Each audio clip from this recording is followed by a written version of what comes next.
বিচারপতি অমৃতা সিনহা বলেছেন মোদী সরকার আসার পর থেকে অভিষেকের সম্পত্তি বেড়েছে, বিজেপি বুকের পাটা বেড়েছে 2013 পর থেকে। তাহলে এই জন্য এদের সব রস বার করতে হবে। কি করে বার করবেন? আপনাদের টাকা, ঘরের টাকা বার করতে হবে তো, কোন নাটক না। এই যে আখের দেখেছেন, আখের রস বার করে, লোহার দুটো চাকা ঘুরে আর তার ভেতরে আখ ঢুকিয়ে দেয়।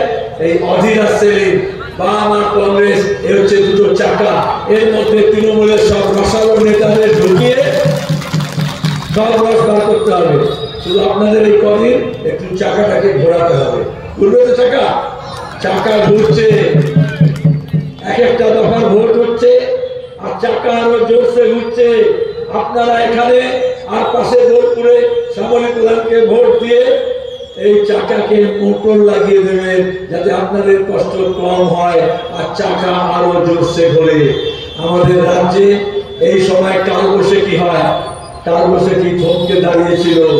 এই দুদিন ধরে আবহাওয়া একটু ভালো হয়েছে, কারণ এই নির্বাচনে বাম কংগ্রেসের কালবৈশাখী ঝড় উঠবে। 4 তারিখের নির্বাচনে